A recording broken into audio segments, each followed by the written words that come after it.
الحمد للہ رب العالمین الرحمن الرحیم مالک یوم الدین ایاک نعبد و ایاک نستعین اہدنا الصراط المستقیم صراط الذین انعمت علیہم غیر المغضوب علیہم ولا الضالین آمین۔ رب اشرح لی صدری ویسر لی امری واحلل عقدۃ من لسانی یفقہوا قولی۔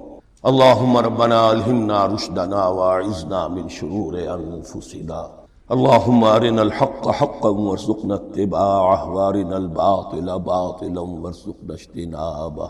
اللہم ربنا یسر لنا امورنا کلہا واتمم لنا بالخیر وتقبل منا فإنک خیر المتقبلین آمین یا رب العالمین۔ ابھی میں نے سورہ فاتحہ کی تلاوت کی اور آپ نے سماعت فرمائی۔ یہ سورہ مبارکہ مصحف کے اعتبار سے تو پہلی سورت ہے ہی، سب کو معلوم ہے، لیکن یہ بھی نوٹ کر لیجئے کہ یہ نزول کے اعتبار سے بھی سب سے پہلی مکمل سورت جو حضور پر نازل ہوئی وہ یہی ہے۔ اس سے قبل متفرق آیات نازل ہوئیں، 5 آیتیں سورہ علق کے آغاز میں، کچھ آیتیں سورہ قلم یا سورہ نون کے آغاز میں، کچھ آیتیں سورہ مزمل کی ابتدا کی، کچھ آیتیں سورہ مدثر کے آغاز کی۔ 5ویں وحی تقریباً اس پر اجماع ہے کہ یہ سورۃ الفاتحہ کی ہے اور یہ مکمل سورت ہے جو حضور پر نازل ہے۔ سورۃ الفاتحہ کے معنی ہوئے افتتاحی سورت، فتح یفتح کے معنی ہے کھولنا، مفتاح کنجی کو کہتے ہیں، چابی کو۔ تو یہ اوپننگ سورہ آف دی قرآن، قرآن حکیم کی افتتاحی سورت۔ ویسے جیسا کہ میں تعارف قرآن کے ضمن میں عرض کر چکا ہوں، عربوں کا یہ مزاج تھا کہ جس چیز سے انہیں خصوصی محبت ہوتی تھی اس کے بہت سے نام رکھتے تھے۔ اس کے بھی بہت سے نام ہیں۔ سورۃ الفاتحہ سب سے عام ہے، لیکن الکافیہ، الشافیہ، ام القرآن، اساس القرآن، کم سے کم یہ 4 نام تو میں سمجھتا ہوں کہ ہر مسلمان کو مزید معلوم ہونے چاہیے، اور بھی بہت سے نام۔ اس سورہ مبارکہ کی بالاتفاق بالاجماع 7 آیتیں ہیں، اگرچہ ان کی ترتیب میں کچھ اختلاف ہے۔ ایک رائے یہ ہے، اور یہ رائے امام شافعی کی بھی ہے اور بصرہ کے جو قراء تھے ان کی بھی ہے، کہ آیت بسم اللہ بھی سورہ فاتحہ میں شامل ہے، اس کا جز ہے۔ وہ اس کو شامل کر کے پھر 7 آیتیں بناتے ہیں، تو آخری جنہیں ہم 2 آیتیں سمجھتے ہیں، صراط الذین انعمت علیہم غیر المغضوب علیہم ولا الضالین، وہ ان کے نزدیک ایک آیت۔ تو گویا کہ نتیجہ یہ نکلا کہ آیتوں کی تعداد 7 ہی رہے۔ امام ابو حنیفہ رحمۃ اللہ علیہ کا موقف اور کوفے کے جو قراء تھے ان کا بھی موقف یہ ہے کہ آیت بسم اللہ نہ سورہ فاتحہ کا جز ہے نہ کسی اور سورت کا جز ہے، سوائے ایک مقام پر جہاں حضرت سلیمان علیہ السلام کا خط جو ہے نقل ہوا ہے، جو انہوں نے ملکہ سبا کو لکھا تھا، انہ من سلیمان و انہ بسم اللہ الرحمن الرحیم۔ تو قرآن کے متن میں صرف اسی جگہ پر یہ آیت شامل سمجھتے ہیں، باقی یہ صرف علامت کے طور پر کہ یہاں سے ایک نئی سورت شروع ہو رہی ہے درج کی۔ اس سورہ مبارکہ کو الصلاح قرار دیا گیا ایک حدیث میں۔ اس کا جو اسلوب ہے وہ دعا کا ہے، اور دعا کے ساتھ اس کی جو مناسبت ہے، اور پھر اسی کی وجہ سے ہماری نماز کا یہ جزو لا ینفک بنا دیا۔ بلکہ ایک حدیث جو میں آپ کو سناؤں گا اس میں اسی کو نماز قرار دیا گیا، الصلاح یہی ہے۔ ویسے وہ حدیث مبارک موجود ہے، من لم یقرأ بفاتحۃ الکتاب لا صلاۃ لمن لم یقرأ بفاتحۃ الکتاب، جو شخص سورہ فاتحہ کی تلاوت نہیں کرتا اس کی کوئی نماز نہیں۔ اس کے حوالے سے بھی ہمارے ہاں 2 مسلک ہیں، ذکر صرف اس لیے کر رہا ہوں کہ آپ کے علم میں ہو، ان میں کوئی بنیادی فرق نہیں ہے۔ کسی بھی ایک رائے کا انسان قائل اور حامل ہو سکتا ہے بغیر اس کے کہ دوسرے کو بالکل غلط قرار دے، بلکہ یہ کہ اس کے لیے بھی گنجائش اپنے ذہن میں اور اپنے دل میں رکھے۔ اور دوسری آیت یہ ہے کہ اس کا حصہ نہیں ہے۔ اسی اعتبار سے یہ کہ یہ سورہ مبارکہ نماز میں پڑھی جانی ضروری ہے، لا صلاۃ لمن لم یقرأ بفاتحۃ الکتاب۔ البتہ یہ اختلاف ہے، یہ بات جو میں ذکر کر رہا تھا جو ذہن سے نکل گئی، کہ آیا مقتدی جو ہے امام کے پیچھے کھڑا ہو کر جب نماز پڑھ رہا ہو تو کیا اس صورت میں بھی اس کے لیے لازم ہے کہ سورہ فاتحہ پڑھیں؟ اس میں 2 رائے ہو گئی، بلکہ 3۔ ایک رائے انتہائی ہے اور وہ فقہ حنفی کی طرف منسوب ہے کہ اگر آپ امام کے پیچھے مقتدی کی حیثیت سے نماز پڑھ رہے ہیں تو کسی بھی رکعت میں آپ سورہ فاتحہ نہیں پڑھیں گے۔ ایک دوسری بالکل برعکس رائے ہے، وہ امام شافعی رحمۃ اللہ علیہ کی ہے کہ ہر حالت میں چاہے امام جہری رکعت پڑھا رہا ہو جس میں وہ بلند آواز سے سورہ فاتحہ پڑھ رہا ہو، اور چاہے وہ سری رکعت ہو، ہر حالت میں مقتدی کو بھی پڑھنی۔ ایک تیسری رائے بین ہے، وہ امام مالک کی ہے رحمۃ اللہ علیہ، کہ جو سری رکعت ہے جس میں کہ امام بھی خاموشی سے پڑھ رہا ہے، مقتدیوں کو بھی پڑھنی چاہیے۔ جو جہری رکعت ہے جس میں کہ امام بلند آواز سے پڑھ رہا ہے، اس میں مقتدیوں کو خاموش رہ کر پوری توجہ جو ہے سننے پر صرف کر دینی چاہیے۔ اذا قرئ القرآن فاستمعوا له وانصتوا، جب قرآن پڑھا جا رہا ہو تو پوری توجہ اس کے پڑھنے پر مرکوز کر دو اور خود خاموش رہو۔ میرے اپنی رائے میں یہ تیسری رائے سب سے زیادہ صائب ہے، اور اس میں کسی طرح کی بھی کوئی پیچیدگی پیدا نہیں ہوئی۔ بہرحال اس سورہ مبارکہ کا جو اسلوب ہے میں نے عرض کیا دعائیہ ہے، البتہ قرآن مجید کے علم اور حکمت کے اعتبار سے، اس کے فلسفے کے اعتبار سے ایک بات سمجھ لینی چاہیے۔ قرآن کا فلسفہ یہ ہے کہ بنیادی ہدایت ہر انسان کے دل میں موجود ہے بالقوہ، پوٹینشلی۔ یہ جو قرآن مجید یا اللہ کی کتابیں نازل ہوتی ہیں یہ انہیں ایکٹیویٹ کرتی ہیں، وہ اندر کی جو ڈورمنٹ کانشسنس ہے، خابیدہ شعور جو ہے اسے بیدار کر کے، اور پھر یہ کہ اسے اجاگر کرتے ہیں۔ ہر سلیم الفطرت انسان اور سلیم العقل انسان، دو سلامتی شرط ہیں۔ سلیم الفطرت، نیچر پرورٹڈ نہ ہو، فطرت مسخ نہ ہو گئی، عقل سلیم ہو، ان دونوں چیزوں کا نتیجہ یہ نکلتا ہے کہ وہ انسان از خود، بغیر کسی وحی کی رہنمائی کے، بغیر کسی نبی کی تعلیم کے سے استفادہ کیے ہوئے از خود بھی کچھ حقائق تک پہنچ جاتا ہے۔ اور وہ حقائق کیا ہے؟ نمبر ایک یہ کہ اس کائنات کا ایک خالق ہے اور وہ ایک ہے، اور وہ تمام صفات کمال سے متصف ہے۔ نمبر دو یہ کہ انسان کی زندگی صرف یہ زندگی نہیں بلکہ ایک اور زندگی ہے کہ جس میں اس زندگی کے اعمال کے نتائج برآمد ہوں۔ یہ دو باتیں، اس کی زیادہ وضاحت کے ساتھ جو ہے اس کا تذکرہ آئے گا سورہ لقمان میں، جہاں حضرت لقمان کی شخصیت کا تذکرہ ہے۔ لیکن یہاں صرف یہ بات سمجھ لیجئے کہ قرآن کا فلسفہ یہ ہے کہ ہر انسان میں، ہر فرد نوع بشر میں جو اپنی ولادت کے وقت مسلم ہوتا ہے، حضور کی حدیث ہے کل مولود یولد علی الفطرہ ابواہ یحودانہ او ینصرانہ او یمجسانہ، ہر بچہ نوع انسانی کا فطرت اسلام پر پیدا ہوتا ہے، وہ فطرت کے اندر وہ ہدایت ودیت ہے۔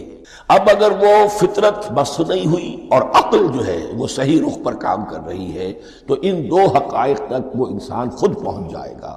لیکن ان دونوں حقائق تک پہنچنے کے بعد اب وہ دست بستہ دعا کرے گا کہ اے رب اب مزید ہدایت تو مجھے عطا فرما۔ ایک تو یہ کہ میں کیا کروں کیا نہ کروں، میری عقل اس میں ٹھوکر کھا سکتی، میں کسی اچھی چیز کو بری سمجھ سکتا ہوں، کسی بری کو اچھی سمجھ سکتا ہوں، تو مجھے صحیح راستہ، صحیح راہ ہدایت پر چلا۔ یہ دعا ہے جو انسان کرتا ہے جبکہ وہ ایمان باللہ اور ایمان بالآخرہ تک خود پہنچ چکا ہوتا اور یہ سمجھتا ہے کہ صحیح زندگی کا رخ یہی ہے کہ جس رب کو میں نے پہچانا ہے کہ وہ اس کائنات کا خالق ہے اور مالک ہے اور رب ہے، میں اس کی بندگی کروں، اس کی اطاعت کروں، اس کا حکم مانوں، اس کے راستے پر چلوں۔ لیکن وہ راستہ کون سا ہے؟ اس کے لیے پھر دست بدعا ہوتا ہے کہ پروردگار تو میری رہنمائی فرما۔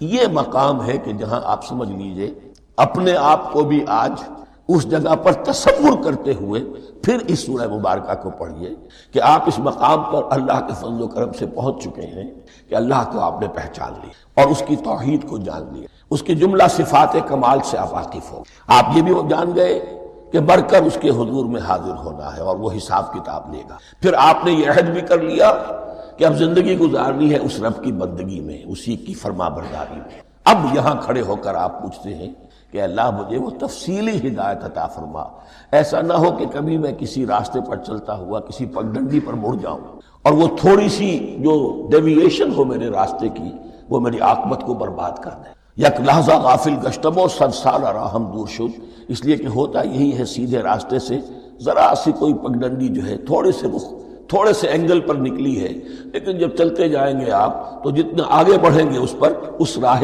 صراط مستقیم سے آپ اتنے ہی زیادہ دور ہوتے چلیں۔ یہ ہے قرآن مجید کی حکمت اور فلسفے کے اعتبار سے اس سورہ مبارکہ کا مقام۔ اب آئیے ہم بسم اللہ کرتے ہیں۔ بسم اللہ الرحمن الرحیم، شروع کرتا ہوں میں اللہ کے نام سے جو رحمان اور رحیم ہے۔ اس پر کچھ گفتگو ہو چکی ہے تعارف قرآن کے ضمن میں، کہ رحمان اور رحیم دو نام ہیں کہ جو رحمت کے مادے سے نکلتے ہیں۔ رحمان میں اللہ تعالیٰ کی رحمت کا جوش، ہیجانی کیفیت، طوفانی کیفیت، اور رحیم میں اللہ تعالیٰ کی رحمت کا دوام اور تسلسل، یہ دونوں کیفیات اللہ کی رحمت میں بیک وقت موجود ہیں، جس کا ہم تصور نہیں کر سکتے۔ ہم سمندر کو دیکھتے ہیں، متلاطم سمندر ہے، اس میں ہیجان ہے، طوفان ہے۔ دریا کو دیکھتے ہیں کہ وہ سکون کے ساتھ چل رہا ہے، خاموشی سے چل رہا ہے، بہہ رہا ہے، بس تسلسل کے ساتھ بہہ رہا ہے۔ ہم ان دونوں کیفیات کو علیحدہ علیحدہ دیکھتے ہیں تو ہمارا ذہن ان دونوں کو بیک وقت اس کا تصور نہیں کر سکتا، تخیل ممکن نہیں۔ لیکن اللہ کی رحمت کی یہ دونوں شانیں مستقلاً ہر وقت موجود ہیں، بیک وقت، اسی لیے ان دونوں کے درمیان کہیں حرف عطف نہیں آئے گا۔ بسم اللہ الرحمن الرحیم، الحمدللہ رب العالمین۔ کل حمد، اور حمد کو ذہن میں رکھ لیجئے، حمد مساوی ہے تعریف جمع شکر۔ عام طور پر ترجموں میں ایک لفظ لایا جاتا ہے، کل تعریف اللہ کے لیے، یہ کافی نہیں ہے۔ تعریف آپ کسی شے کی کر سکتے ہیں جس میں کوئی حسن ہے، خوبی ہے، کسی بھی اعتبار سے، خواہ آپ کو اس کے حسن و خوبی سے کوئی فائدہ حاصل نہیں ہو رہا۔ ایک پھول ہے، بہت خوبصورت ہے، بس ٹھیک ہے، خوبصورت ہے، آپ نے کہا، تعریف کر دی۔ شکر کرتے ہیں آپ اس شے کا جس سے آپ کو کوئی فائدہ پہنچا ہو، استفادہ ہوا ہو، آپ کی کوئی ضرورت پوری ہوئی ہو، آپ کی کوئی مشکل رفع ہوئی۔ اور آپ دیکھیں گے کہ حمد میں یہ شکر کا پہلو غالب ہے۔ جتنی بھی دعائیں ہیں حضور سے منقول، شکر کے مقام پر وہاں حمد آتا ہے۔ بھوک لگی ہوئی تھی، کھانا کھایا، الحمدللہ الذی اطعمنی وسقانی۔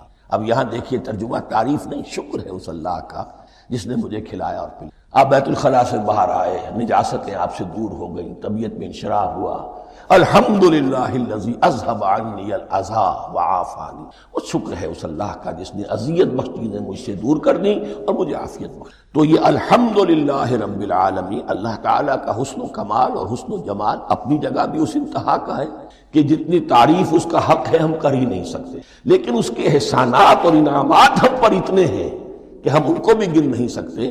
لہذا ایک ہی احصاء ہم نے کر دیا الف لام کے ساتھ، الحمدللہ رب العالمین۔ تمام تعریفیں اور کل شکر اللہ کے لیے ہیں کہ جو تمام جہانوں کا پروردگار ہے، رب ہے، مالک ہے۔ رب میں ایک مفہوم ہوتا ہے ربوبیت کا، اور اس میں مفہوم شامل ہوتا ہے تربیت کا، ربیانی صغیرا۔ تو مالک ہونا اور تربیت دینا، آپ جس شے کے مالک ہوں گے آپ چاہیں گے اس میں بڑھوتری ہو، اس میں اضافہ ہو، وہ نشو و نما پائے۔ تو یہ دونوں چیزیں آپس میں ایک دوسرے کا جڑی ہوئی ہیں، پروردگار بھی اور مالک بھی۔ عام طور پر عربی میں رب کا لفظ مالک کے لیے آتا ہے، رب البیت، رب الدار، رب المال۔ تو معلوم وہاں پر ظاہر بات ہے کہ اس سے مراد کیا ہے، مال والا، گھر والا، گھر کا مالک۔ تو کل شکر اور کل تعریف اس اللہ کے لیے ہے جو تمام جہانوں کا مالک بھی ہے اور پروردگار بھی۔ الرحمن الرحیم، رحمان ہے اور رحیم ہے۔ اب دوبارہ اس کی میں وضاحت نہیں کروں گا۔ مالک یوم الدین، یوم دین کا مختار مطلق ہے۔ دین عربی زبان میں کہتے ہیں بدلے کو، دناہم کما دانو، کما تدینو تو دانو، یہ کہاوت ہے۔ جیسے اردو میں ہم کہتے ہیں جیسا کرو گے ویسا بھرو گے، کما تدینو تو دانو، تو یہ ہے بدلہ۔ اس کا بنیادی مفہوم جو ہے وہ بدلہ ہے۔ تو بدلے کا ایک دن ہے جس دن فیصلہ ہوگا کہ کون کیا کما کر لایا ہے اور اسے کیا بدلہ ملنا چاہیے۔ آیا اس کا برائیوں کا پلڑا بھاری ہے کہ اسے سزا ملنی چاہیے، یا اس کی حسنات اور نیکیوں کا پلڑا بھاری ہے کہ اسے جزا ملنی چاہیے، اس کا انعام اور اکرام کے ساتھ معاملہ کیا جانا چاہیے۔ وہ ایک دن ہے، اسے ہم یوم القیامہ کہتے ہیں۔ اور لیکن اصل بات جو یہاں کہی گئی، یعنی ایک جملے میں تین باتوں کا اعتراف ہو رہا ہے۔ بعث بعد الموت، ایک دن آئے گا کہ ہم مرنے کے بعد تمام انسان اٹھا لیے جائیں گے، پھر حساب کتاب، پھر اللہ کے ہاں حاضری ہوگی اور حساب کتاب۔ اور تیسرے یہ کہ اس حساب کتاب کے دن کا مختار مطلق اللہ ہے، یعنی کسی اور کو اپنے ذہن میں سہارا بنا کر آپ زندگی گزاریں کہ وہ مجھے چھڑا لے گا، یا وہ ہستی جو ہے اتنی زوردار ہے کہ وہ مجھے بچا لے گی، اس سے اپنے دل کو، اپنے ذہن کو بالکل پاک کر لیجئے۔ مالک یوم الدین، ایک دوسری جگہ پر قرآن میں آیا ہے، اس روز کوئی پکارنے والا پکارے گا، لمن الملک اليوم للہ الواحد القہار، آج کے دن کس کا اختیار مطلق ہے؟ اور پھر کہا جائے گا اللہ کے لیے، الواحد قہار، جو پوری طرح چھایا ہوا ہے۔ بس تولی. تو مالک یوم الدین، جو جزا و سزا کے دن کا مالک. اب یہاں سے کلام ایک رخ بدل رہا ہے. ابھی تک تو یہ غائبانہ انداز میں کلام ہو رہا ہے، اللہ سے خطاب نہیں آیا اس میں ابھی. الحمدللہ رب العالمین الرحمن الرحیم مالک یوم الدین. اب خطاب ہے ایاک نعبد و ایاک نستعین، ہم صرف تیری ہی بندگی کرتے ہیں اور کریں گے، اور ہم صرف تجھ ہی سے مدد مانگتے ہیں اور مانگیں گے. یہ ترجمہ میں کیوں کر رہا ہوں کہ یہ فعل مضارع ہے. عربی زبان میں فعل مضارع حال اور مستقبل دونوں کو کور کرتا ہے. ایاک کا جو ہے مفعول فاعلی جو ہے، مفعول جو ہے اس میں ضمیر مفعولی اسے پہلے لا کر حشر کا مضمون پیدا ہو گیا. ہم تیری بندگی کرتے ہیں نہیں، ہم تیری ہی بندگی کرتے ہیں اور کریں گے. حال میں ترجمہ کیجئے تو یہ اظہار حال ہے، اور مستقبل میں ترجمہ کیجئے تو یہ ایک عہد ہے، قول و قرار ہے، بہت بڑا معاہدہ ہے. وَإِيَّاكَ نَسْتَعِينُ، اور صرف تجھ ہی سے مدد مانگتے ہیں اور مانگیں گے. اس میں بھی حال کا ترجمہ اظہار حال. اللہ کرے کہ واقعی ہمارا حال وہی ہو. جب ہم یہ الفاظ کہتے ہیں تو واقعتاً ہم اس پر پورے اتر رہے ہوں کہ اسی کی بندگی کر رہے ہوں اور اسی سے ساری استعانت اور استمداد کر رہے ہیں. جہاں تک مستقبل کا تعلق ہے وہ پھر ایک عہد ہے. اہدنا الصراط المستقیم، یہ مقام وہ آ گیا کہ یہاں تک تو اے پروردگار ہم پہنچ گئے تیرے فضل سے، تیرے کرم سے. فطرت سلیمہ بھی تیری عطا کردہ تھی، عقل سلیم بھی تیری ودیت کردہ تھی. ان دونوں کی روشنی سے ہم یہاں تک تو پہنچ گئے. اب ہماری جو ضرورت ہے، احتیاج ہے، وہ کیا ہے؟ اہدنا الصراط المستقیم، ہدایت بخش ہمیں سیدھے راستے کی. یہاں دو باتیں سمجھ لیجئے. انفرادی سطح پر انسان کے لیے نہ معلوم کتنے مرحلے آتے ہیں ہر روز کہ جس میں وہ ایک چھٹک کر کھڑا ہو جاتا ہے، یہ کروں یا یہ کروں. دو آلٹرنیٹو سامنے آ رہے ہیں، فیصلہ کرنا مشکل ہو رہا ہے. قدم قدم پر ہدایت کی ضرورت ہے. اور اجتماعی طور پر نوع انسانی تین بڑے بڑے تمدنی مسائل میں واقعہ یہ ہے کہ تسلیم کر لیا جانا چاہیے کہ عقل انسانی اس کو راستہ نہیں دکھا سکتا. عام معاشرتی سطح پر مرد اور عورت کے درمیان حقوق اور اختیارات کا کیا توازن ہو، ناممکن. انسان طے نہیں کر سکتا. انسان یا مرد ہے یا عورت ہے. عورت سوچے گی اپنے لحاظ، اپنے جذبات کا، اپنے خیالات کا لحاظ رکھے گی. مرد کے جذبات و احساسات کا اسے کوئی اس کا کوئی تصور ہی ممکن نہیں. مرد سوچے گا اسے اپنے احساسات معلوم ہے، لیکن یہ کہ عورت کے احساسات سے وہ نابلد ہے، ان کو محسوس کر ہی نہیں سکتا. لا محالہ وہ اپنے بارے میں وہ جو بھی نظام بنائے گا اس میں وہ اپنی بالادستی رکھے. وہ تو ایک ہی ہستی ہو سکتی ہے کہ جو دونوں کی خالق ہے، مرد کی بھی عورت کی، اور اس کو دونوں سے محبت ہے، دونوں کا خیر خواہ ہے، دونوں کا رب ہے، دونوں کو پروان چڑھانا چاہتا ہے.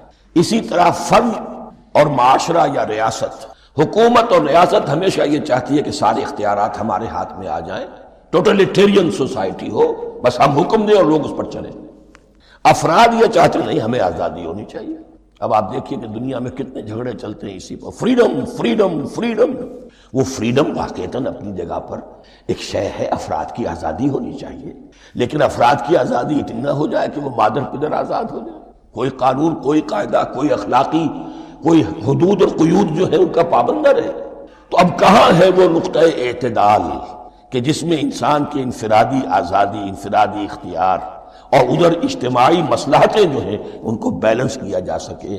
انسان طے نہیں کر سکتا، صرف اللہ ہی اس کے لیے نظام. تیسرا مسئلہ ہے سرمایہ اور محنت. اس میں کیا توازن ہو؟ سرمایہ اور محنت دونوں مل کر کچھ بنا رہے ہیں، کچھ پروڈیوس کر رہے ہیں. اب اس میں نفع جو ہوا ہے اس میں سرمایہ کا کتنا حصہ ہونا چاہیے اور لیبر کا کتنا ہونا ہے، کون طے کر؟ اس کے لیے بھی کہ ایسا نہ ہو کہ سرمایہ داری جو ہے آکاش بیل بن کر پورے معاشرے پر چھا جائے اور غریب بیچارہ، مزدور بیچارہ، کاشتکار بیچارہ وہ گویا کہ چکی کے دو پارٹوں میں پس کر رہے، اس کی کوئی حیثیت نہ. لیکن یہ کہ دوسری طرف اگر یہ کہ مزدور کا جو حق ہے اس سے زیادہ اس کو دے دیا جائے تو سرمایہ جو ہے وہ سکڑ جائے گا، شائی ہو جائے گا، وہ پھر میدان میں نہیں آئے گا. کیا کیا جائے؟ کون سا نقطہ عدل و اعتدال ہے؟ یہ تین مسائل ایسے ہیں. اہدنا الصراط المستقیم. تو یوں سمجھیے کہ ایک جو بنیادی ہدایت تھی، ایک اللہ کو پہچان لینا، یہ جان لینا کہ کل حسن و جمال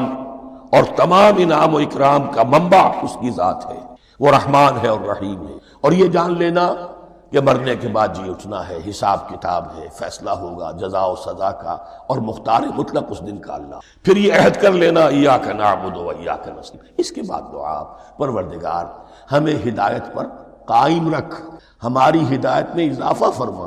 اس ہدایت کے لفظ کو سمجھ لیجئے، بنیادی ہدایت، تفصیلی ہدایت، قدم قدم پر ہدایت، ہدایت پر ہدایت۔ والذین اہتدوا زادہم ھدی، جو لوگ ہدایت کے راستے پر آتے ہیں اللہ ان کی ہدایت میں اضافہ کرتا۔ تو یہ قدم قدم پر ہمیں ہدایت کی ضرورت ہے اور مرحلہ وار ضرورت ہے۔ ہدایت اس کو بھی کہتے ہیں کہ کسی نے آپ سے کوئی پتہ پوچھا، آپ نے کہا ادھر جانا، پھر دوسری گلی میں مڑنا، پھر جانا دو تین لائٹیں چلے جانا، پھر مڑنا، وغیرہ وغیرہ، یہ بھی ہدایت ہے۔ نظری طور پر آپ نے بتایا ہے۔ ایک ہدایت یہ ہوئی کہ بھائی میں چلتا ہوں آپ کے ساتھ، میں آپ کو وہاں پہ پہنچا دوں گا تاکہ آپ کو دقت نہ ہو، آپ نے منزل تک پہنچا۔ ان دونوں کے درمیان، یہ تو میں نے ایک فرد کی مثال دی، اللہ اور بندے کے درمیان نہ معلوم کتنے مراحل ہیں ہدایت کے۔ تو کسی وقت بھی انسان اپنے آپ کو ہدایت خداوندی سے مستغنا نہیں سکتا، اور نہیں تو پروردگار جو ہدایت دی ہے اس کو ہدایت پر قائم رکھ۔ کیا پتہ شیطان کا کوئی حملہ، کیا پتہ ہمارے نفس کی کوئی شرارت کسی ایسے رخ پر ہمیں ڈال دے کہ اب تک کی ساری کمائی بھی ضائع ہو۔ لہذا یہ نہ سمجھیے کہ جب یہ ساری چیزیں ان کو معلوم تھیں، وہ ان چیزوں کا تو اقرار کر رہے، تو اب ہدایت کون سی مانگ رہے ہیں؟ تو ہدایت کا تو بڑا میدان کھلا ہوا، اور اس ہدایت کی وہ جو میں نے آخری شکل آپ کو بتائی ہے کہ منزل مقصود تک پہنچا دے، یہ ہدایت بھی قرآن مجید میں اس معنی میں بھی لفظ آیا ہے کہ اہل جنت جب جنت میں داخل ہوں گے تو جو ترانہ حمد ان کی زبان پر اس وقت ہوگا وہ کیا ہے؟ الحمدللہ الذی ہدانا لہذا وما کنا لنہتدی لولا ان ہدانا۔ کل شکر اس اللہ کا جس نے ہمیں یہاں تک پہنچا دیا، ہدایت دی یہاں تک پہنچا دیا، اور ہم ہرگز نہ پہنچ پاتے، ہم ہرگز ہدایت یافتہ نہ ہو سکتے اگر اللہ ہی ہمیں ہدایت نہ۔ اہدنا الصراط المستقیم، سیدھا راستہ، صراط الذین انعمت علیہم، اب اس کی مزید وضاحت ہے، راستہ اس کا ان لوگوں کا جن پر تیرا انعام ہوا۔ یہ کون لوگ ہیں؟ اس کی وضاحت آپ کو ملے گی سورہ نساء میں۔ من یطع اللہ والرسول فاولئک مع الذین انعم اللہ علیہم من النبیین والصدیقین والشہداء والصالحین۔ چار طبقات ہیں منعم علیہم جن پر اللہ کا انعام ہوا ہے۔ چوٹی پر انبیاء کرام، اس کے بعد صدیقین کرام، اس کے بعد شہداء عظام، اس کے بعد عام صالح۔ یہ بیس لائن ہے۔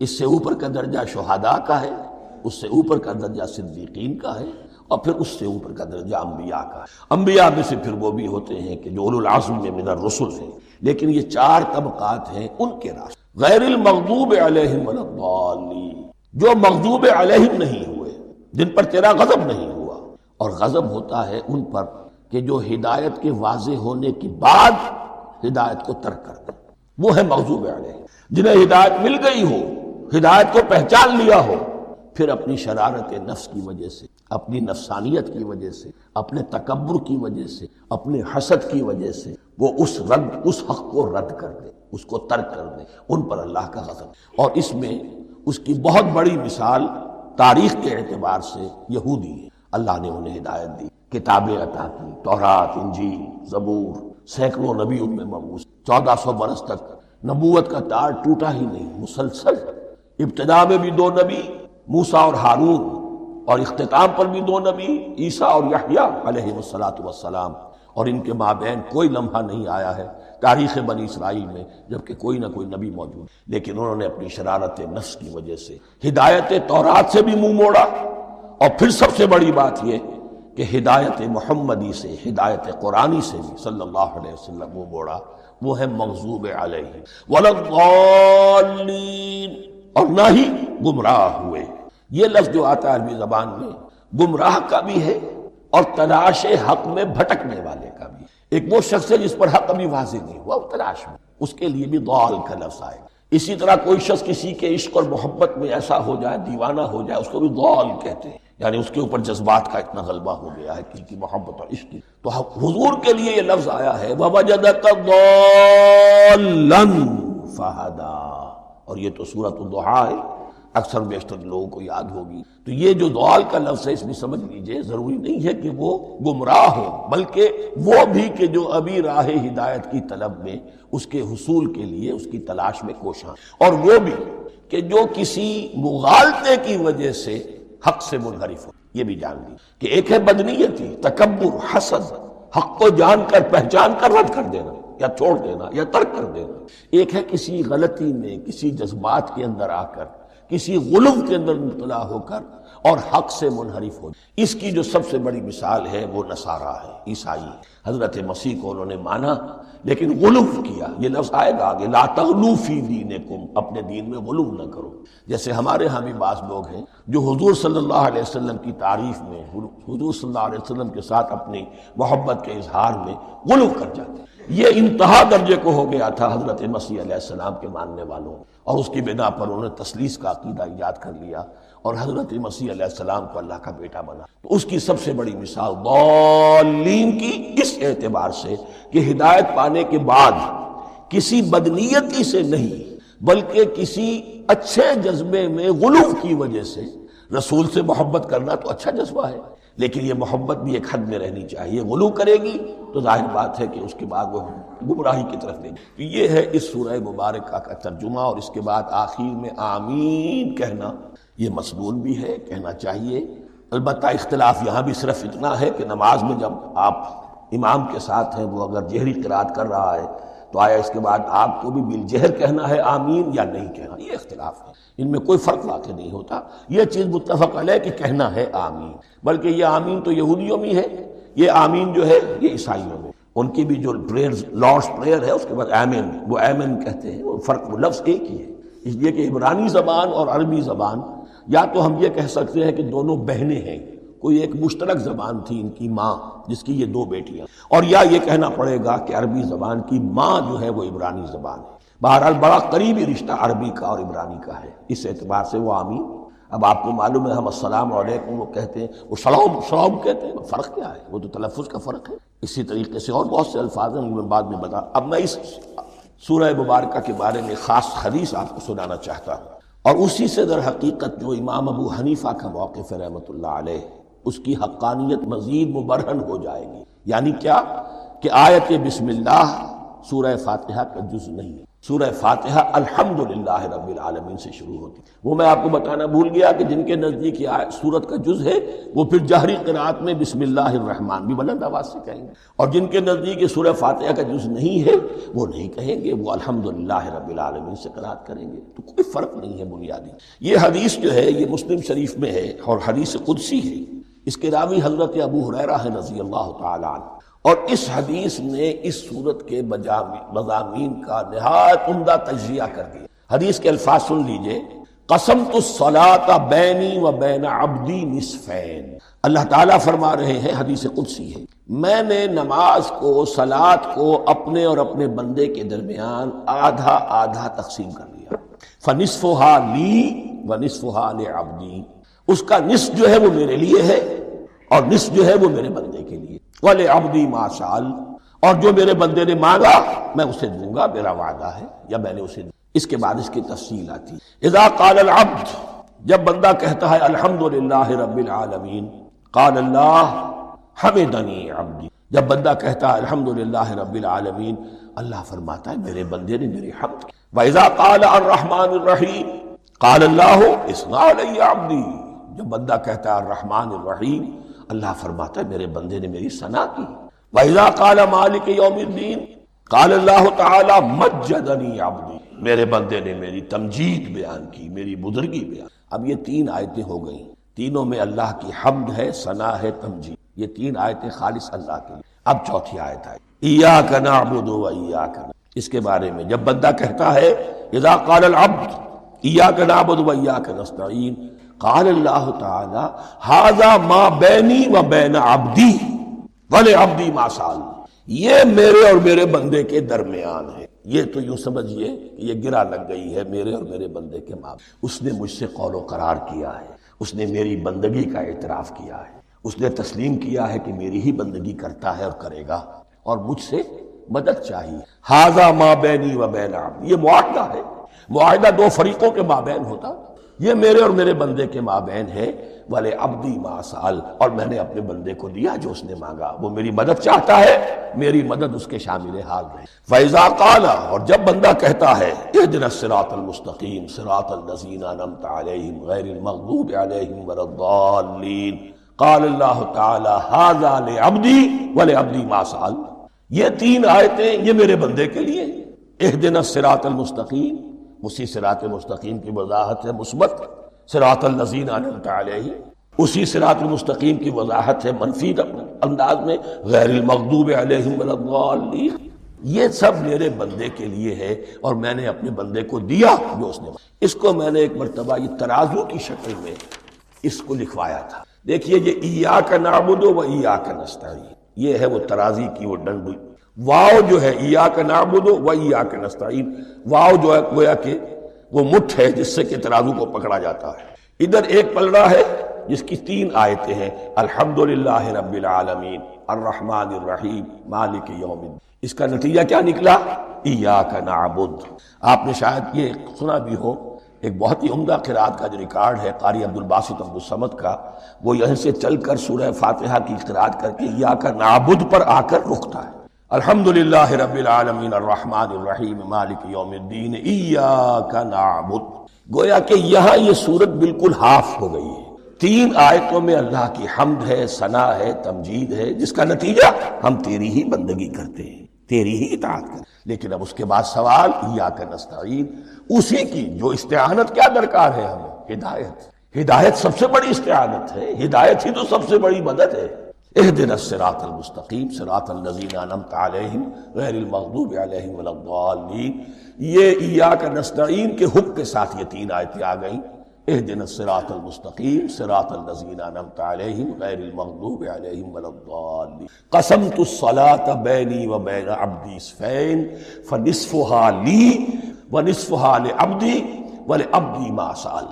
اللہ تعالیٰ اس سورہ فاتحہ کا جو اصل مفہوم ہے وہ بھی ہمارے ذہنوں پر، ہمارے شعور کی سطح پر اسے اجاگر کیے رکھے، ہمیں توفیق دے کہ جب بھی پڑھیں، جب بھی سنیں تو وہ کیفیت اگر ہو جائے۔ اس لیے کہ ایک حدیث ہے کہ الصلاۃ معراج المومنین، نماز تو اہل ایمان کے حق میں معراج کے درجے میں۔ اس حوالے سے ہم یہ سمجھ سکتے ہیں کہ کوئی وقت ایسا آ سکتا ہے کہ انسان کو واقعتاً، روح انسانی واقعتاً اللہ کے یہ جواب سنے، انہونی بات نہیں، ہوتا ہے خطاب آخر، اٹھتا ہے حجاب آخر، کرتے ہیں خطاب آخر، یہ تو ہوتا ہے۔ مخاطبہ الہی، یہ تو میں نے عرض کیا کہ ثابت ہے، مخاطبہ، محادث اور تحدیث اللہ بندوں سے کلام کرتا ہے۔ اب آئیے بسم اللہ الرحمن الرحیم، اب یہ سورہ بقرہ شروع ہو رہی ہے۔ سورۃ البقرہ جو 286 آیات پر مشتمل، تقریباً 2.5 پاروں پر پھیلی۔ ہر شخص جانتا ہے کہ یہ قرآن حکیم کی حجم کے اعتبار سے سب سے بڑی، لیکن یہ معاملہ صرف حجم کا نہیں ہے۔ نبی اکرم صلی اللہ علیہ وسلم نے اسے سنام القرآن قرار دیا۔ آپ نے فرمایا لکل شیء سنام، ہر چیز کی ایک چوٹی ہوتی ہے، جیسے اونٹ کا کوہان ہوتا ہے۔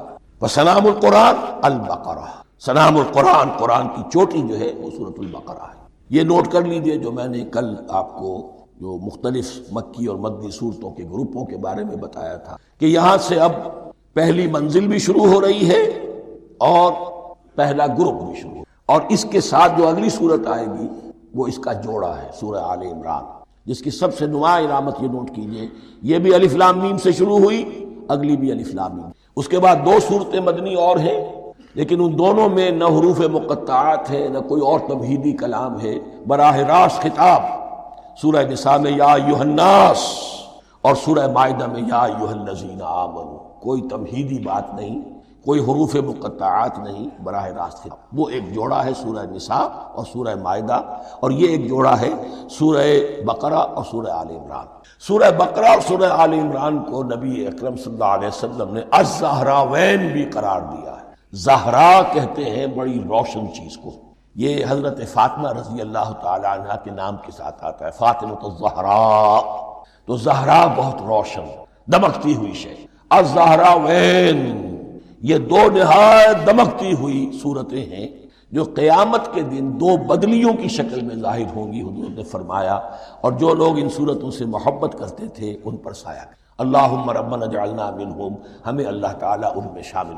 اس سورہ مبارکہ کو 2 حصوں میں تقسیم سمجھ، ویسے تو یہ کہ رکوع آئیں گے، پارے بھی بدلیں گے اس میں، لیکن حصے 2 ہیں۔ پہلے حصے میں اصل روح سخن سابقہ امت مسلمہ سے ہے، یہود سے، بنی اسرائیل سے۔ دوسرے حصے میں اصل خطاب موجودہ امت مسلمہ سے ہے، امت محمد سے صلی اللہ علیہ وسلم۔ پہلے حصے میں 18 رکوع ہیں لیکن آیات 152 ہیں، دوسرے حصے میں 22 رکوع ہیں لیکن آیات 134 ہیں۔ گویا کہ اس سے آپ کو توازن نظر آئے گا کہ اگرچہ ادھر رکوع کی تعداد کم ہے 18 لیکن آیات کی تعداد زیادہ ہے 152، دوسرے حصے میں رکوعوں کی تعداد زیادہ ہے 22 لیکن آیات کی تعداد 104۔ اسی لیے اس کا ایک نام میں نے تجویز کیا ہے، وہ اس لیے تاکہ کچھ حقائق آپ کے ذہنوں میں ان ناموں کے حوالے سے بھی انشاءاللہ محفوظ ہو جائیں گے۔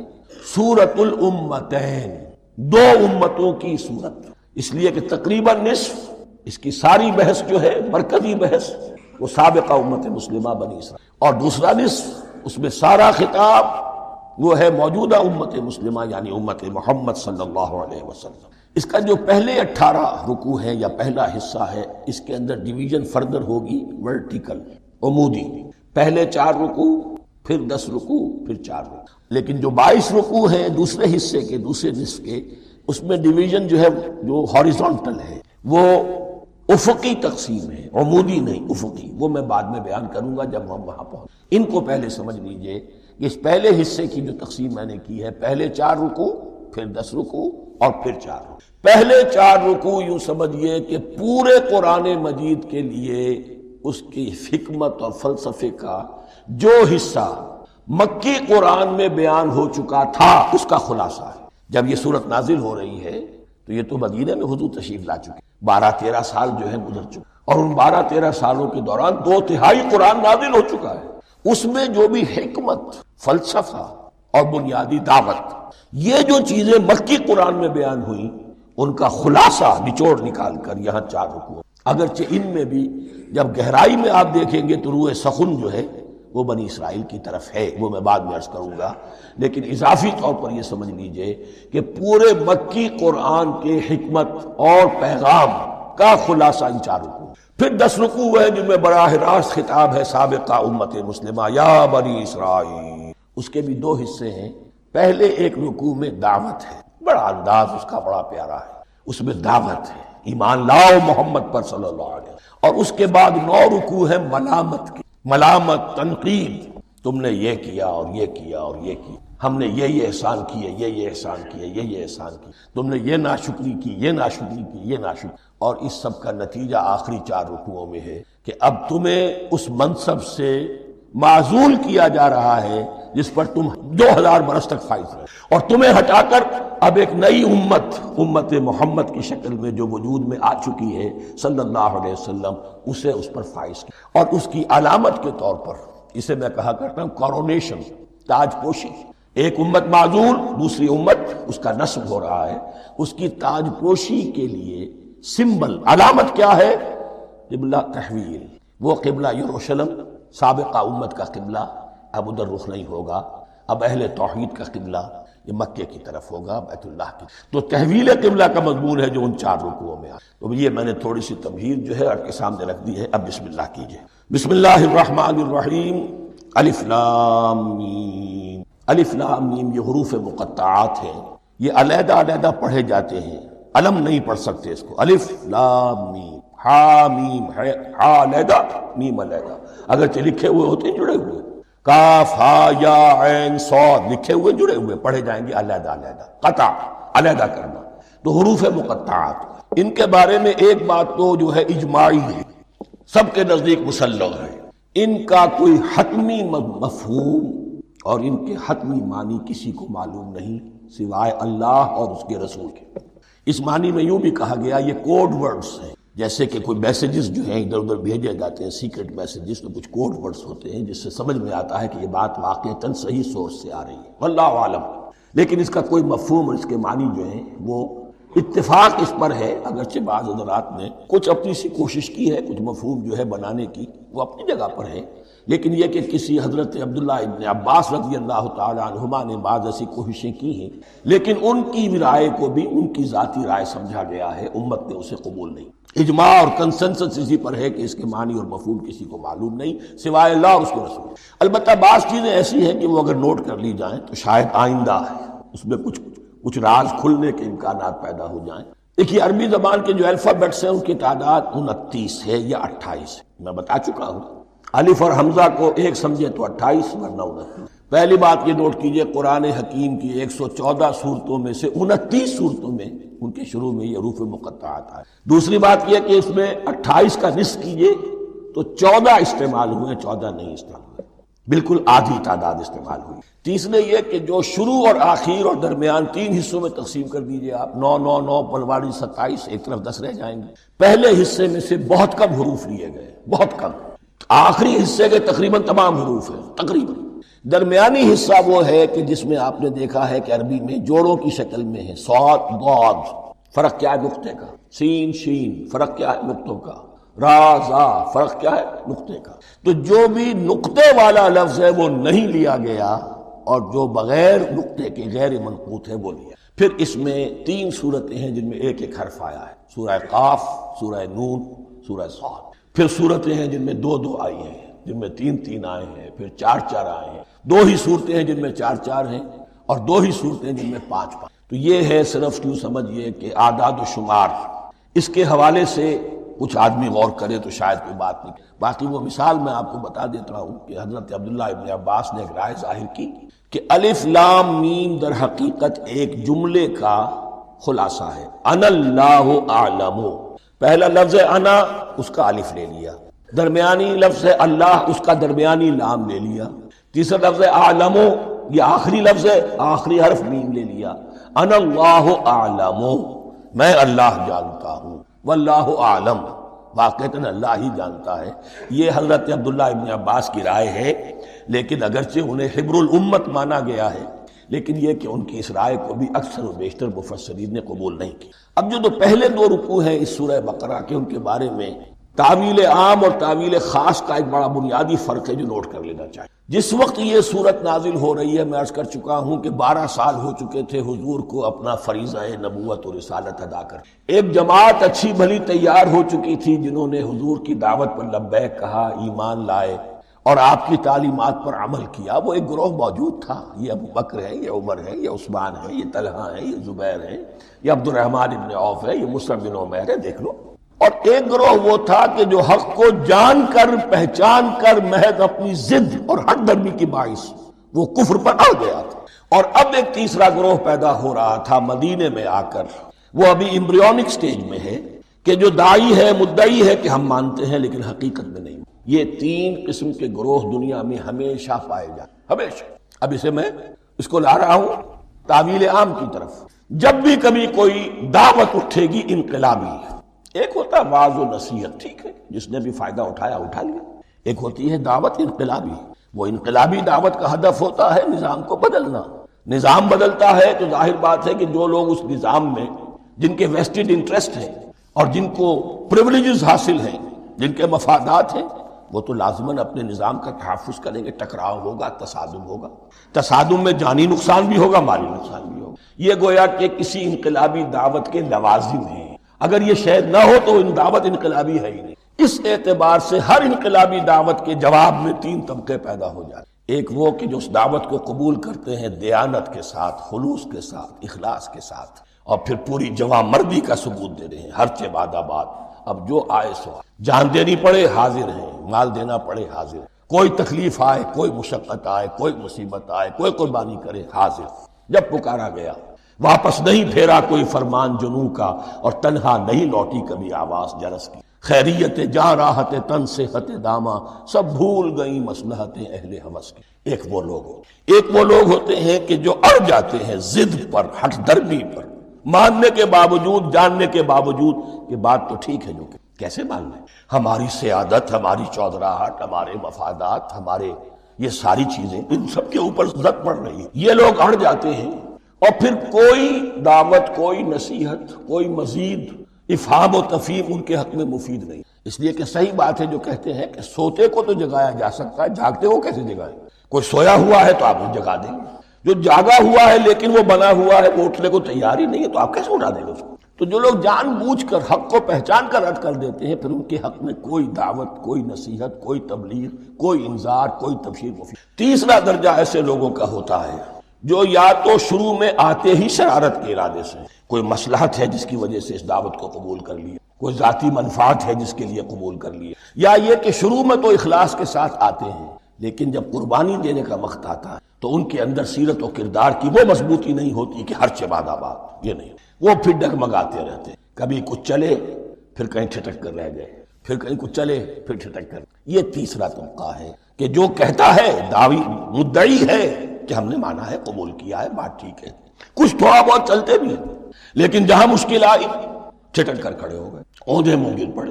یہ تیسرا، اس کے لیے لفظ ہمارے ہاں منافقین بھی ہے، لیکن اس رکوع میں آ کر ابھی ان 4 رکوعوں میں نہیں بلکہ سورہ بقرہ میں مکمل میں بھی کہیں نفاق کا لفظ نہیں آیا ہے، اس لیے کہ اسے مرض سے تعبیر کیا گیا ہے۔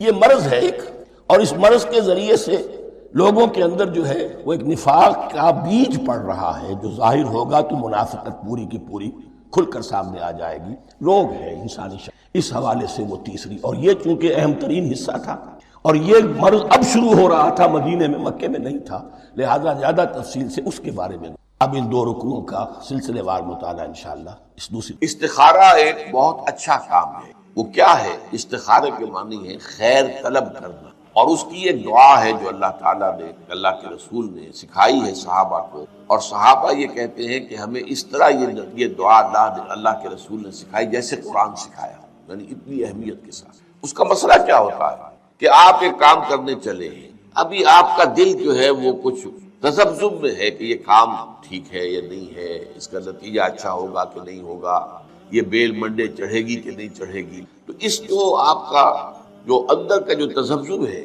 اس کو ختم کرنے کے لیے دعا کی جاتی ہے کہ اے اللہ، میں تیرے علم سے خیر چاہتا ہوں، اللہم انی استخیرک بعلمک واستقدرک بقدرتک، اور جو تیری قدرت ہے اسی سے میں چاہتا ہوں کہ قدرت کچھ حاصل ہو جائے، فیصلہ کر۔ تو اس کے بعد فرماتے ہیں فإنک تعلم ولا اعلم، تو جانتا ہے میں نہیں جانتا، وتقدر ولا اقدر، اور تجھے قدرت حاصل ہے مجھے نہیں حاصل۔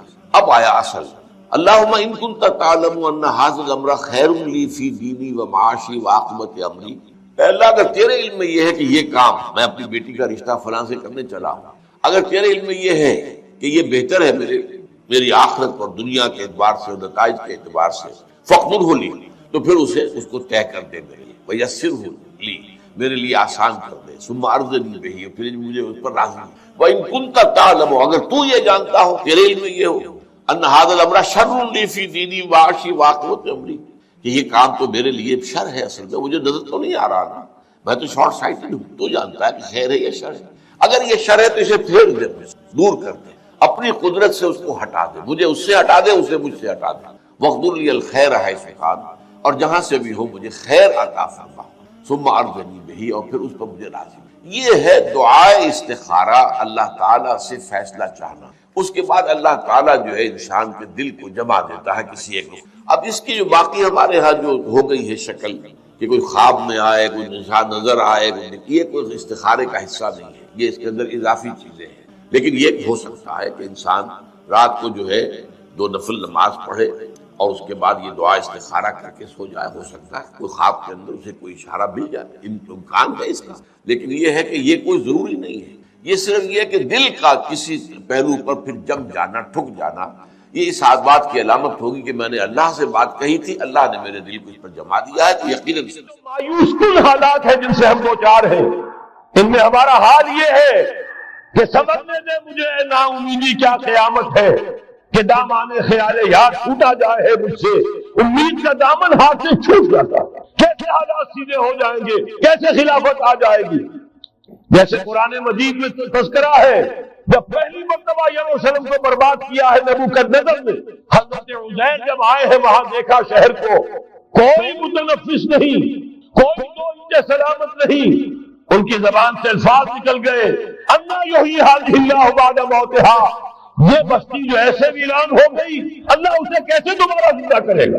سورہ بقرہ میں واقعہ مذکور ہے، میں صرف حوالہ دے رہا ہوں۔ آج وہی حال ہمیں نظر آ رہا ہے، دنیا میں خلافت کیسے آ جائے گی؟ یہاں تو ڈنکا بج رہا ہے امریکہ کا، یہاں تو طاقت وہ ہے، اسرائیل کا خنجر جو ہے عالم عرب میں بھکا ہوا ہے، اور غیر عرب مسلم ورلڈ میں بھارت کا خنجر، اور دونوں خنجر کا نشان ہے۔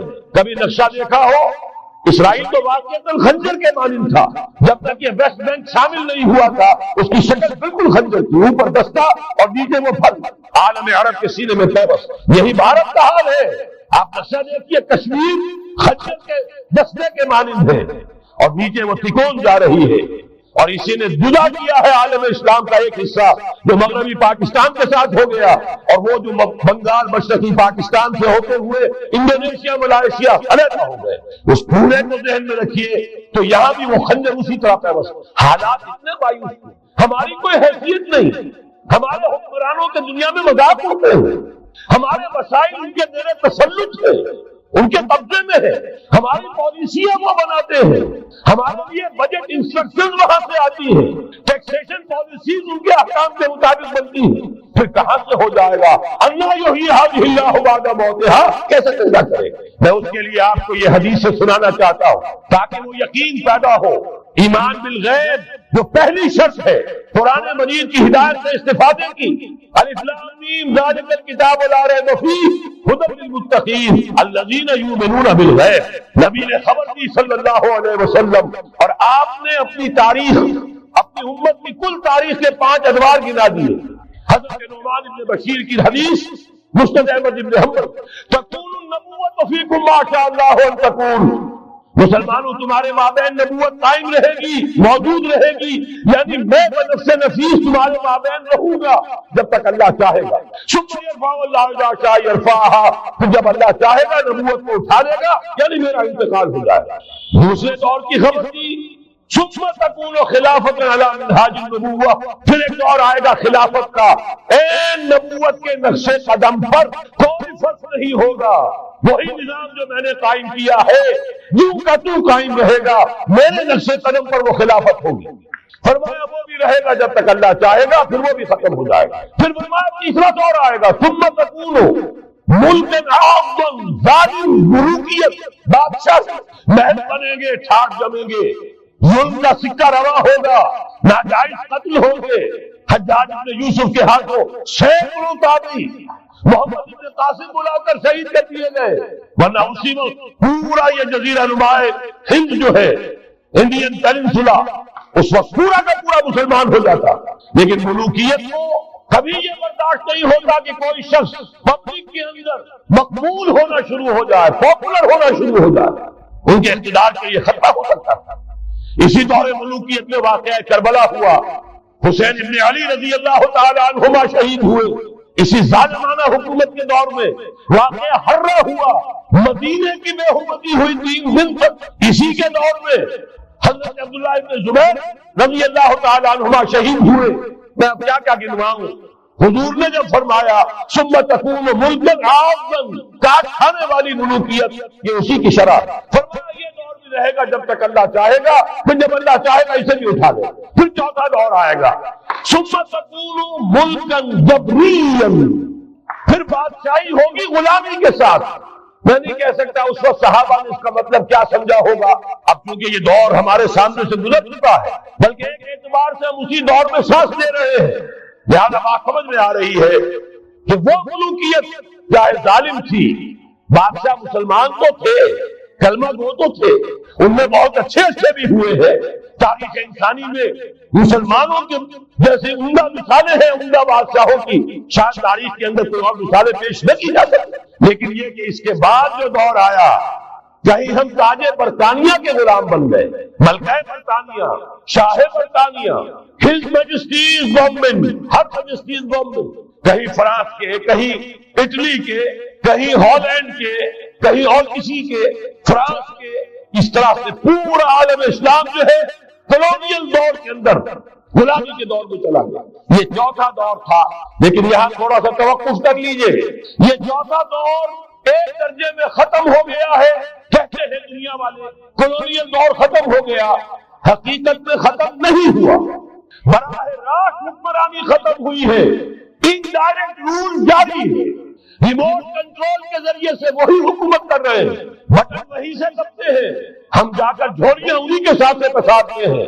انہی سے کبھی سرمایہ کاری کی بھیک مانگتے ہیں، کبھی قرضوں کی بھیک مانگتے ہیں، ان کے چشم و ابرو کے اشاروں کے منتظر رہتے ہیں۔ ہماری جنگ اور صلح ان کے تابع ہے، ہمارے تمام وسائل ان کے تسلط میں ہے۔ وہ دور ابھی ختم نہیں ہوا، فرق صرف یہ ہے پہلے براہ راست حاکم تھے، آج بالواسطہ حاکم، لیکن حضور نے فرمایا صلی اللہ علیہ وسلم یہ دور بھی ختم ہو کر رہے گا۔ وہ سمجھیے جیسے کراچی میں لانڈی کورنگی میں کئی نمبر آتے ہیں بسوں میں، Karachi Landhi number 1، Landhi number 2، Landhi number 3، پھر کہیں 3.5 بھی ہوتا ہے۔ آج ہم بیچ میں کھڑے ہیں اس چوتھے دور کے کہ حضور کے قول کے مطابق ملکن جبرین، یا دور ابھی جاری ہے، نصف ختم ہو گیا ہے، نصف ابھی باقی۔ لیکن ایک بات تو بڑی تلخ ہے، ابھی بقیہ نصف میں بڑی قیامتیں گزرنے والی ہیں۔ اسی بقیہ نصف میں وہ معرکہ پیش آنے والا ہے، اسی میں وہ ملاحم ہوں گے، اسی میں وہ الملحمۃ العظمیٰ ہوگی، اسی میں دجال اکبر کا ظہور ہوگا، اس میں ہمارے اوپر تکالیف اور مسائل ابھی اور اس کے سائے گہرے ہوں گے، اور کچھ روز سزاؤں سے لہو برسے گا، اور غمناک کے تاریک اندھیرے ہوں گے، لیکن اس کے بعد فرمان نبوت پوری شان کے ساتھ ظاہر ہوگا۔ ثم تکون خلافت علی منہاج النبوہ، پھر دور آئے گا خلافت علی منہاج النبوہ کا، دوبارہ وہی دور، بعد ہی وہ نظام جو محمد رسول اللہ نے قائم فرمایا صلی اللہ علیہ وسلم، دنیا میں دوبارہ قائم ہو کر، میرے کئی دوستوں نے کہا ہو کر رہے گا، میں یقین کے ساتھ کہتا ہوں ہو کر رہے گا، صرف یہ کہ ہم یہ نہیں کہہ سکتے ابھی اس میں کتنی دیر ہے۔ جیسے قرآن مجید میں کئی جگہ حضور سے کہلوایا گیا، نبی کہہ دیجئے ان ادری اقریب ام بعید ما توعدون، لوگ جو وعدہ تم سے کیا جا رہا ہے یہ تو میں نہیں کہہ سکتا، وہ جلدی پورا ہوگا یا دیر میں ہوگا، ضرور پورا۔ ان اللہ لا یخلف المیعاد، اللہ تعالیٰ اپنے وعدے کی خلاف ورزی نہیں کرتا۔ تو محمد رسول اللہ صلی اللہ علیہ وسلم کی دی ہوئی نوید، دوبارہ خلافت علی منہاج النبوہ کا نظام قائم ہوگا۔ اس نشست کے اعتبار سے میرا الوداعی تحفہ ہے، اور وہ یہ کہ میری جو دینی، ملی، تاریخی، سیاسی، عمرانی جو سوچ، جو فکر ہے، جو 50 برس سے زائد عرصے کے مطالعے اور غور و فکر پر مبنی، جس مطالعے میں میری آنکھیں بنیادی طور پر قرآن و حدیث ہیں، لیکن یہ کہ دنیا کا مشاہدہ، کھول آنکھ، زمین دیکھ، فلک دیکھ، فضا دیکھ، دنیا میں کیا ہو رہا ہے، کیا کیا عوامل ہیں، ماضی کیا تھا، ہم کہاں کھڑے ہیں، اب کہاں جانا ہے، اس پر میری ایک سوچ ہے، میرا فکر ہے۔ پھر یہ کہ ہماری اخروی نجات کا دار و مدار کس چیز میں، تاریخ کے بہاؤ کو نہ میں روک سکتا ہوں نہ آپ روک سکتے ہیں، وہ تو ڈانگ بہتا رہے گا اور اس کو فیصلہ کرنے والا صرف اللہ ہے، کسی فرد بشر کے اختیار میں نہیں ہے کہ وہ تاریخ کے بہاؤ کو موڑ دے۔ ہاں محمد رسول اللہ نے موڑا تھا صلی اللہ علیہ وسلم، لیکن یہ ہے کہ ہم اس تاریخ کے بہاؤ میں تنکوں کی طرح بہتے چلے جائیں، یا یہ کہ ہمیں کچھ کرنا ہے۔ اس اعتبار سے میں اپنے فکر کا خلاصہ آج آپ کی خدمت میں پیش کروں گا، وہ میرا اس سلسلہ اجتماعات کے اعتبار سے الوداعی تحفہ ہوں۔ اب میں آغاز کر رہا ہوں۔ پہلی بات، اس سبب میں 3 باتیں مجھے کہنی۔ سب سے پہلی بات یہ کہ زندگی کی سب سے بڑی حقیقت موت ہے، ہم بھلائے رکھتے ہیں، اپنے ذہن سے اسے دور رکھتے ہیں، لیکن واقعہ یہ ہے کہ زندگی کی سب سے بڑی حقیقت موت ہے۔ خدا کے منکر پیدا ہوئے ہیں لیکن موت کا انکار کرنے والا بھی کوئی پیدا نہیں ہوا۔ اس لیے میں نے آیت آپ کو سنائی، کل نفس ذائقۃ الموت، ہر سی نفس کو موت کا مزہ چکھنا ہے، ہر جاندار کو موت کا مزہ چکھنا ہے۔ ثم الینا ترجعون، پھر ہماری طرف لوٹا دیے جاؤ۔ تو زندگی کی سب سے اہم حقیقت موت، اور موت کے بعد رجوع اللہ، آخرت، یہ سب سے بڑی حقیقت ہے۔ ایک حقیقت سب مانتے ہیں، سب جانتے ہیں، دوسری حقیقت کے اوپر پردہ پڑا۔ میں نے اس اعتبار سے نوٹ کیا، یہ الفاظ قرآن میں 3 مرتبہ ہے، کل نفس ذائقۃ الموت، ہر جاندار کو موت کا مزہ چکھنا۔ انبیاء اس سے مستثنا نہیں رہے، رسول اس سے مستثنا نہیں رہے، اولیاء اللہ مستثنا نہیں رہے۔ وقتی طور پر استثناء حضرت عیسیٰ کا ہے کہ ابھی وہ زندہ ہے، لیکن عیسیٰ یاتی علیہ الموت، حضور نے فرمایا عیسیٰ پر بھی موت آئے گی، جب دوبارہ آئیں گے زمین پر اتریں گے، پھر اس کے بعد اوپر موت وارد ہوگی، ان کی نماز جنازہ پڑھی جائے گی، انہیں دفن کیا جائے گا حضور کے پہلو میں، شادی بھی کریں گے، اولاد بھی ہوگی۔ باقی تو یہ ہے کہ کل نفس ذائقۃ الموت، سب کو موت کا مزہ چکھنا ہے۔ عیسیٰ بھی بالآخر اس سے مستثنا نہیں رہے گے، بلکہ قرآن میں ایک جگہ کہا گیا ہے افإن مت فہم الخالدون، کیا ہے نبی اگر آپ کا انتقال ہو گیا تو یہ کیا ہمیشہ رہیں گے؟ کون ہے دنیا میں جو ہمیشہ رہے؟ انتقال تو ہونا، آپ کا بھی ہونا ہے. انکا میت و انہم لمیتون. یہ تو مختصر ترین الفاظ تھے. اس سے آگے بڑھیے سورہ انبیاء میں فرمایا کل نفس ذائقۃ الموت ونبلوکم بالشر والخیر فتنہ والینا ترجعون. ہر جاندار کو موت کا مزہ چکھنا ہے اور اس سے پہلے پہلے ہم تمہیں آزماتے رہیں گے، خیر کے ذریعے بھی، بھلائی دے کر، صحت دے کر، دولت دے کر، اولاد دے کر، شہرت دے کر، اور برائی کے ذریعے سے بھی، تنگ دستی دے کر، بے عزتی دے کر، اہانت دے کر، ذلت دے کر. وَإِلَيْنَا تُرْجَعُونَ. اور پھر ہماری طرف لوٹائے جاؤ گے. یہ وہ دوسری حقیقت جو میں نے کہا کہ جس پر پردہ پڑا، بہت بڑا پردہ. لوگ یہی سمجھتے ہیں کہ یہی دنیا کی زندگی ہے. قرآن کہتا ہے ان الدار الآخرۃ لہی الحیوان لو کانوا یعلمون. یہ تو آخرت والی زندگی ہے جو اصل زندگی. کاش کہ نہ. اس سے بھی زیادہ تفصیل سے یہ آل عمران میں آئی ہے کل نفس ذائقۃ الموت وانما توفون اجورکم یوم القیامہ. ہر جاندار کو موت کا مزہ چکھنا ہے اور پھر تمہیں پورا تمہارا اجر اور بدلہ دے دیا جائے گا قیامت کے دن. فمن زحزح عن النار وادخل الجنة فقد فاز. جو کوئی آگ سے بچا لیا گیا اور جنت میں داخل کر دیا گیا وہ تو کامیاب. اللہم ربنا اجعلنا منہم، اللہم ربنا اجعلنا منہم، اللہم ربنا اجعلنا منہم. وما الحیات الدنیا الا متاع الغرور. اور دنیا کی زندگی تو سوائے دھوکے کے سامان کے اور کچھ نہیں. دھوکہ کس معنی میں؟ یہ تمہیں اصل زندگی سے غافل کر دیتی. تم کہیں سفر پر جا رہے تھے، تمہارا کہیں گھر تھا، تمہیں واپس آنا تھا، تم راستے ہی میں کسی دلچسپی میں ایسے مگن ہوئے کہ گھر بار سب بھول گئے. یہ تو تمہارا عارضی سے سفر تھا، تم نے اسی کو اپنی منزل بنا لیا، اپنا ٹھکانہ بنا لیا، تو دھوکہ دیا شاید. ویسے دنیا کی زندگی دھوکہ نہیں ہے، بڑی حقیقت ہے. اس لیے کہ حضور نے فرمایا ہے انما الدنیا مزرعۃ الآخرہ. یہ دنیا آخرت کی کھیتی ہے. یہاں بو گے تو وہاں کاٹو گے، یہاں کچھ کمائی کرو گے تو وہاں اس کا بدلہ ملے. اس اعتبار سے دنیا بہت بڑی حقیقت ہے، ایک ایک لمحہ بہت بڑی قیمتی شے ہے. لیکن اگر یہ دنیا تمہیں آخرت سے غافل کر دے تو اس سے بڑا دھوکے باز ہو. یہ اصل دجال ہے. میں نے تقریباً 60 برس کی عمر کو جب میں پہنچا تھا تو موت کا انتظار شروع کر دیا تھا. میرے قریبی احباب کو معلوم ہے، میں کہتا رہا، یہ بھی کہتا رہا کہ بھائی میں اپنے حصے کا کام کر چکا. جتنی صلاحیت اللہ نے دی تھی، جتنی بھی میرے اندر استعداد تھی، میں اس کو بھرپور طریقے پر استعمال کر چکا. دم واپسی برسرے راہ ہے عزیز و اللہ ہی اللہ ہے. یہ میرا معاملہ رہا ہے 60 برس کی عمر سے. اس کے بعد اللہ نے مزید 14 برس دیے ہیں. یہ نافلۃ لک کے درجے میں کہتے ہیں. اس کا اللہ کا عطیہ خصوصی ہے، نفل ہے. ہمیشہ کہتا رہا مصنون زندگی تو 61 برس ہے ہمارے حساب سے. علامہ اقبال کے بارے میں سنا ہے کہ رویا کرتے تھے کہیں میری عمر حضور کی عمر سے زیادہ نہ. وہ 6 مہینے کم ہی رہی ہے. جو حضور کی عمر تھی وہی حضرت ابو بکر کی، وہی حضرت عمر کی، وہی حضرت علی، ہاں حضرت عثمان 82 برس کے.